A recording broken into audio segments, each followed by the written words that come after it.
Ah, come on, come on, come on, come on, come on. I gotta get there. Gonna be late. UKVersus, I've come to destroy you! Dude, I do not have time for you right now. I gotta get to my local store before registration's over, or I'm not gonna get to take part in the TMNT pre-release. And have you seen these cards? I need to get my hands on these as soon as possible. What do you mean? You didn't sign up early? No, I didn't even know that was an option. What do you mean I could sign up early? Yes, if you head over to play.uvs games, you can find your local play store and you could have signed up early and got 60 additional loyalty points to use for amazing promos, products, playmats and sleeves. So I could go to UGN or find my local store, sign up as soon as possible to ensure that I got my 60 points and that I was going to get hold of these amazing cards early. Another sign of your foolishness and why the shark race will be superior. Either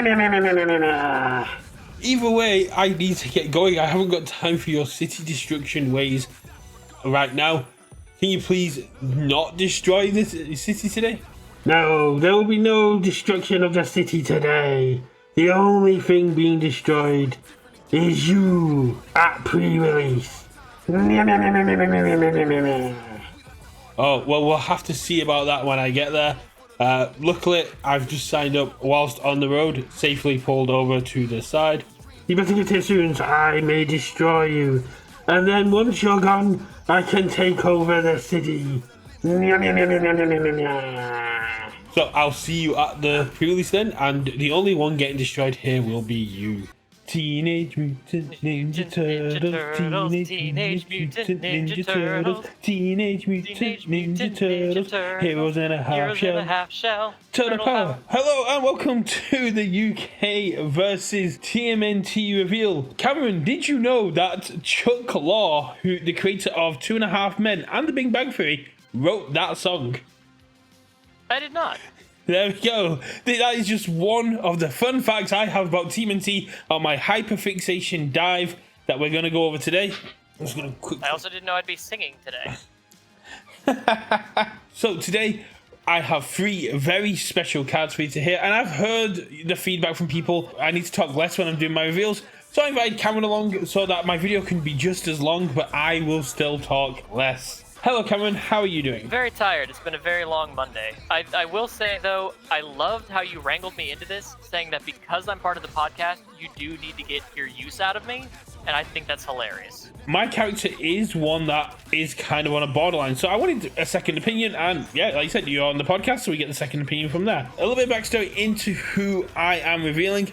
I probably put it in the title. If I didn't put it in the title because Future Brett may just want to troll. I have one of the coolest characters once I've done the research into them. I'm going to save the character for last, which is kind of the opposite to how I usually do it. They're voiced by Max Mittelman, who is the voice of Outrto in Genshin Impact, the voice of Saitama from One Punch Man, and the co-creator of Date Everything. But I've got a deep dive from here, but let's start off with my attack that was sent, and we have Reciprocate, a 5 diff 1 high block, 3 high for 7 with a free control with the Earth attuned symbol with Blitz. If you took damage last turn, this attack gets +3 damage as a Fury Slam as well. So if you took damage last turn, which will become quite important as we move into the other cards, yeah, you just get to send a free 10 on a very powerful symbol. Yeah, if you can put any sort of speed on this card, or mess with your rival's block modifiers or anything like that, this card's going to be a hurt bomb. Earth Tune, you can throw this at Godzilla, so it's like a 3 high 13. Yeah, this is actually kind of a cool card, and this is what, just a common? Yep, just a common. You slam this into... This is a pretty solid common. You slap this into a Byakko or a Buoy, and you throw in a Thunderous Roar as well, and you just go, haha, get wrecked. And this is probably one of the cards I will recommend in pre-release as a pre-release staple. It's a free high switch off zone for pre-release, and it's going to be 10 damage, which is not insignificant in pre-release. This is going to be a very solid card. Plus, I love the art of just the happy little guy. Yeah, and it's got that nice +1 high block, which is really going to make a difference, especially if we see a lot of very good high attacks coming out. Yeah, exactly. It's going to be very cool to see. And I love the flavor text of just Metalhead saying, "I apologize for destroying you." After that, we have Brick Wall, a 1-day free mid-block, Earth attuned again, 5 control, static ability, attacks blocked by this card cannot be added to momentum this turn. Flavor text, mission objective, protect all mutants. Metalhead, this might be giving away who my character is. A little bit. Little bit. Flavor text definitely is giving away the game a little bit. This reminds me of Villainous Interception, the Fat Gum card. That says once you block with it, the blocked attack cannot be added to momentum. So kind of given this anti-momentum synergy to Earth with cards like this, Interception, and Instant Shining Flash. So just kind of giving this momentum hate underlined to the Earth symbol, which I think is kind of cool. And it's something we need in the game. Oh, 100%. And it's great just to prevent momentum cheating in the middle of the game as well. It just basically goes, yes, you're going to be playing with your progressive. You can clear it and you can remove it, but you're not getting that momentum aspect from it, which is going to be very good against some of these cards and some of these characters that love to just cycle through their cards or clear progressive or cheat in their momentum. Yeah, because you have cards like Manifest, you have characters like Amajiki who can just add any attack in his card pool to his momentum at the end of the turn, regardless of dealing damage. This can prevent that from happening even if it was a partial block too, so that's really cool. Yeah, on a dual needle lunge, just go and get our partial block, and now that free health you lost is useless. Absolutely solid card. Let's move on to the big reveal. So, given away by the flavor text, I have Metalhead, Protector of Mutants. So, as much as it's going to annoy everyone watching this right now, let's get into some backstory of Metalhead.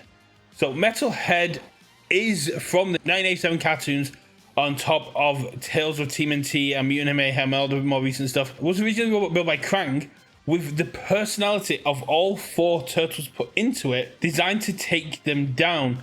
Which is why, even if you look at the art here, they're manifesting all the weapons and all the skills of all 4 turtles. So, essentially, I have a character that has all 4 turtles, which is very cool and very unique. Donatello was able to hack them, make them good, and essentially in the 1987 comics, they became a sort of maid service that was it helped them clean up the sewers.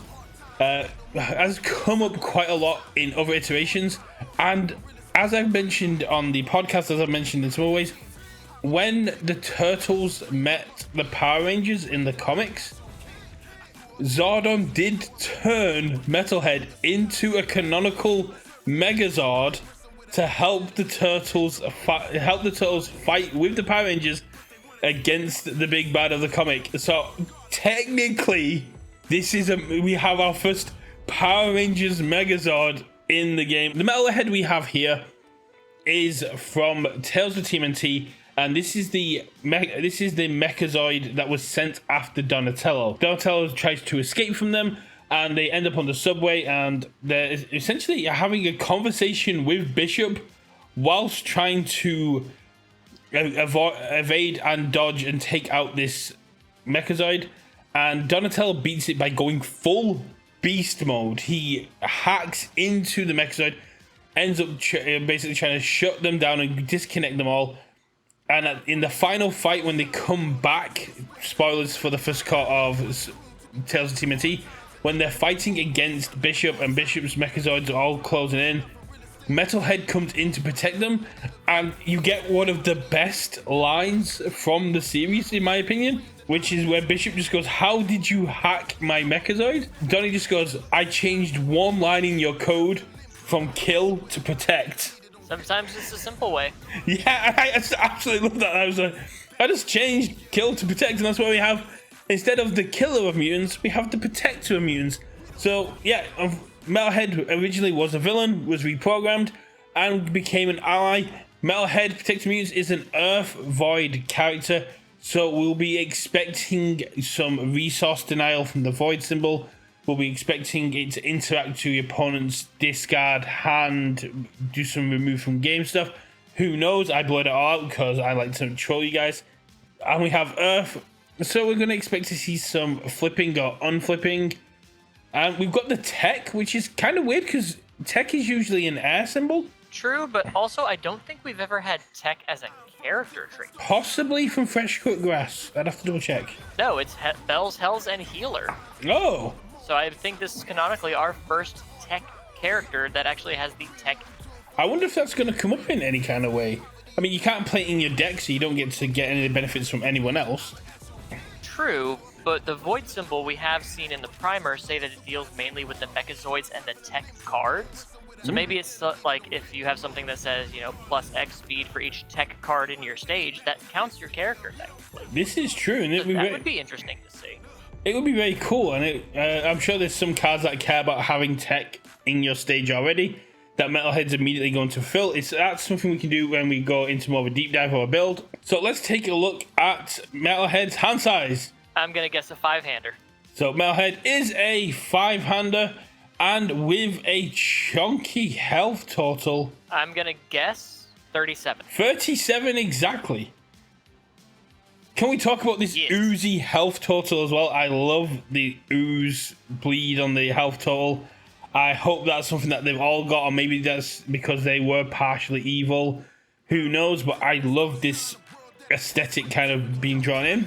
We can see here we got a green and we got a yellow, so we got a response and an enhance. And we have a very interesting response in that once per turn, after you take damage, your rival discards one card, then you flip one rival foundation. So you have a selective flip, which is very powerful, and your rival discards a card, and it's only once per turn, but it's not. It's also not locked to your rival's turn. Yeah, because we do have those two attacks that can be played as pseudo reversals. That's actually really powerful because this guy's got. Is this the highest health we'll have that we've seen? We don't know what all the other characters do or whatever, but is this the highest health character we have? Or Byaku's a 38? Byaku's a 38. I was going to say Byaku's a 38. But characters like this love taking hits and using their health as a defensive resource. So to be able to also rip a card out of your rival's hand while you do that, in addition to any hand rip that the Void symbol already has, I think that's a very powerful defensive ability. And the fact that it's on Earth, so it's going to have access to Weapons Clash and the Grog DR, and it's going to have all these things that I just get to go, you take less damage, you take less damage, you take less damage. Referee jury? Imagine a referee jury, you get to take the hit, take 4 damage, rip a card from their hand, and if they had to play an enhanced, you could also commit one of their foundations. Exactly. By flipping referee jury, and then you can use the Rocksteady card that we've seen to discard a face-down card from your card pool. So, yeah, this is going to be a hard boy to kill. And on the Void symbol, you got things like Rejuvenate and Smash to help you keep your health total back up. Nice ways to heal them. Sweeping Daggers is going to always have some fun interactions. Oh, yeah, Sweeping Daggers, holy crap. Sweeping Daggers is going to be very fun. Now, this is the next ability is why I wanted you here, Cameron, because this to me is such a cute and fun ability, but I don't know if it's competitive. Enhance. Increase the keyword rating of the next keyword you play this turn by 1. Now, immediately to jump on the first question, I did immediately ask, but they apparently won't say until it's fully released. I don't know if playing a keyword ability that doesn't have a rating would eat this. It's just Flash or Echo or any of those. I imagine it won't because it doesn't have a rating to increase because you can't have Echo 2. But well, another thing is hopefully, well, these have probably already gone to print by now, but it does say the next keyword you play and not the next keyword ability you play. So that's also a little. Might be seeing a Dave keywords don't have ratings. You can't play a keyword, can you? No, but it's kind of like your whole technically right. It's still technically wrong. Yes. Well, you can't play a throw. A throw kind of just happens, but you have to play a stun. You have to use the response on Flash. You can choose not to Flash. Same as like Frenzy and other things like that, and Echo, but also not limited to your turn. So you can also not limited to once per turn. Nope. So you can sit there and you can go. Cool, my next key rating gets +1 block. My next key rating gets +1 block. My next key rating gets +1 breaker 5. My next keyword rating gets +1 barrier shield breaker 3. Yeah, Barry Shield I'm break. also gonna partial block that, so I take some damage and rip a card out of your hand. Yeah, it's a one that's going to lead to some very interesting ways to play. It's got the void symbol, and as people know, I'm a big fan of void punches, and being able to go, here's my powerful 6 repeated smash is gonna be very fun. Yeah. The fact that sweeping daggers absorbs all of the keywords means that you get to pop off with that as well. Obviously, it's not the next card, so even if you play like a breaker attack on your turn, that's not going to eat the breaker because that's not going to eat the +1 because it's not the next keyword ability that you played. Yeah, it's not the keyword. So, you've not played the keyword unless you got out breaker for some reason, but you can only do it on block. But which imagine blocking a reversal to breaker like 3 your rival and then continuing your turn like a boss. You mean just like playing before MHA? Yeah, I can also kind of see why they gave you Metalhead because free enhance to boost a future attack is very Dobby 1 vibes. Yeah. So I can kind of see why they gave it to you. There's a lot of potential here, but you can kind of see why when we were talking about it off stream, I was saying this is such a cute ability. You just get to push the button, and even if you don't have the breaker in hand, you've got that pressure on your opponent's mental load of how deep can I go as you just go, yeah, I'm going to give +1, I'm going to give +1, I'm going to give +1, like, where's the breaker coming? Granted, he doesn't have access to like the pseudo reversals, so it's not like you can pseudo reversal and give it like stun 5 and then stun your rival. But who knows what they'll do in the future? Yeah, we might see more of this in a minute. You can definitely do that in retro though. That's gross. Oh, I don't even want to think about this guy's retro potential. The 5 hand size, 37 health character. He's gonna be hard to take down, especially if you're ripping cards from your rival's hand. Because obviously they're going to want to pitch Foundation, which is going to stagger their build.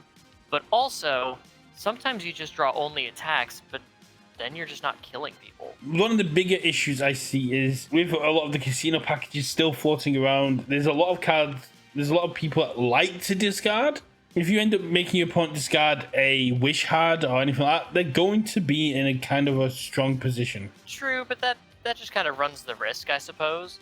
But you could probably run a really good filter game. Now, it does have a very cool interaction where you can just cause your opponent to sweat if you run Shibojin's Messenger. Yeah, because that can give any of your attacks breaker, your cards breaker too. So that's on the block, so you could block, not give it the breaker to, and then say, cool, let's keep going.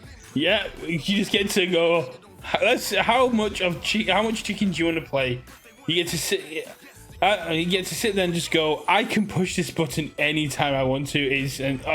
Yeah. You can throat slitter and backstab. If your rival doesn't have the 2 foundations to flip for backstab, you just rip a card from their hand. It's very cool, and the symbols are very well designed for it. I do wish we had a third symbol, say maybe life or air, something that actually really cares about.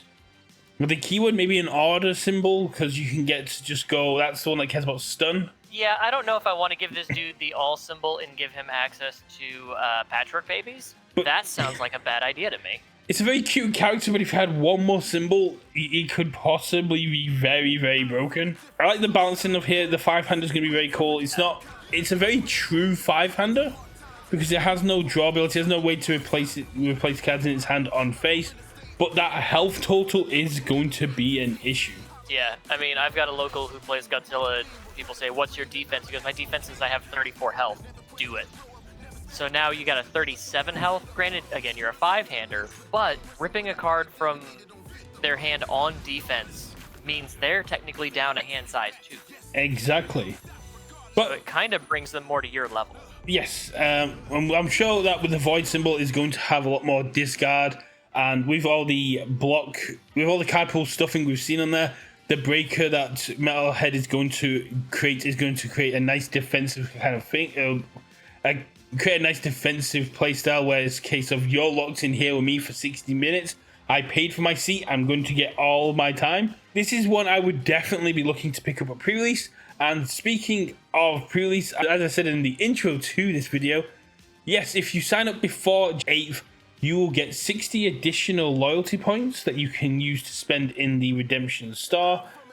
And if you're going to Gen Con, you can sign up for an early pre-release, get these cards before anybody else, and get a hold of these amazing looking cards for anybody else. You can sign up for an early pre-release happening at Gen Con on July 31st to August 3rd. Check in the description below if you are going to Gen Con. I've got the link. I'm going to put the link in there for you to sign up and get these cards before anybody else. I can't wait to see what the alt art of this guy looks like. I wonder if it'll be like the 1980s cartoon, or they've said they're taking inspiration from like action figures. I wonder if we'll see some toys as like alternate arts. The Mutant Mayhem Metalhead action figures are very cool because they're interchangeable, so you can actually change the heads and arms and stuff with the other Mutant Mayhem characters. So you can have Raphael's head on there and you can interchange weapons, so that would be very cool. I would love to see just the comics Megazord in there for me, but that's just for me. We're going to wrap it up there, guys.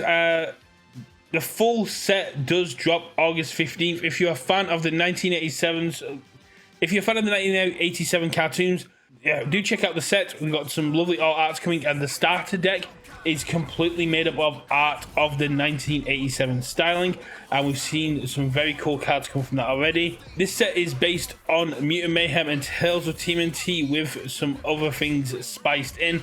It's looking to be a very hype set. I love this stylized kind of aspect to the name where you can sort of see the Metalhead in the background. Visually, these cards look absolutely amazing. I just hope the rest of the set can be as interesting power-wise as Metalhead. Cameron, when do you drop your reveal? Goes up on the 6th. I'm the second person to be revealing on the 6th. So thanks for being here, and for everyone that stayed through to the end, love you. If you want to keep up to date with all the latest UNIVERSUS news or any of my creative theories, hit the subscribe button and make sure you head over to UVS Hermit. Subscribe to the channel so you are notified the moment that their amazing reveal goes live. Thank you for being here, Cameron, and thanks for your input on Metalhead, Protector of Mutants. Glad I could help. We'll see you all later, and I'll hopefully see you at game night. Bye. Teenage Mutant Ninja Turtles, Teenage Mutant Ninja Turtles, Teenage Mutant Ninja Turtles, Heroes in a half shell, Turtle power.